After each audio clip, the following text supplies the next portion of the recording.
हिरे यांना अशी एक इन्फॉर्मेशन मिळाली होती की लाकड्या हनुमान आणि रोहिणी गावाच्या जंगलातील परिसरामध्ये काही गांजा हा पुरून ठेवण्यात आलेला आहे। त्याच्यामध्ये आपण रेकी केली असता भाईदास जगतसिंग पावरा राहणार लाकड्या हनुमान शिरपूर व बाटा अमरसिंग पावरा राहणार रोहिणी या दोघांना ताब्यात घेतले असता त्याने प्रथमतः एक जागा दाखवली, त्याच्यामध्ये जेसीबी आणून आपण ते खणले असता खणल्यानंतर आपल्याला जवळजवळ 70,70,000 म्हणजे साधारणतः 41 गोण्या आपल्याला तिथे गांजा भरून असं दिसलेला आहे। त्यानुसार आपण NDPS ऍक्ट खाली आपण कारवाई केलेली आहे, दोघांना अटक केलेला आहे। हा गांजा देखील आपण सीज केलेला आहे।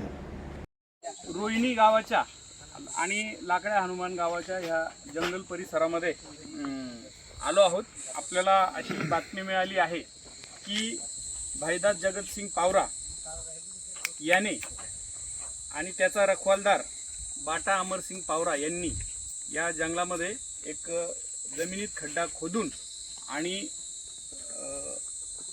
सुका गांजा जो मानवी शरीरास अपायकारक आहे आणि प्रतिबंधित आहे असा सुका गांजा या ठिकाणी लपून ठेवलेला आहे।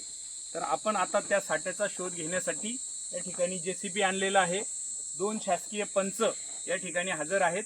सदरचा तराजू काटा धारक सलीम मुसा पटेल हे सुद्धा आलेले आहेत।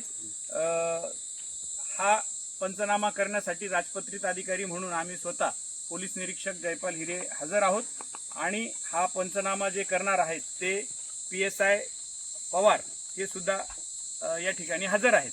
तसंच आमचा पोलीस स्टेशनचा हा सर्व स्टाफ सुद्धा या ठिकाणी उपस्थित आहे। या ठिकाणी आता आपण जी पंचनाम्याची कारवाई आहे ती पंचनाम्याची कारवाई सुरू करत आहोत। JCBने या ठिकाणी आता खोदकाम करून आणि जे काही याच्या खाली लपून ठेवलं आहे ते निघाल्यानंतर पंचांसमक्ष सगळा सविस्तर पंचनामा होणार आहे।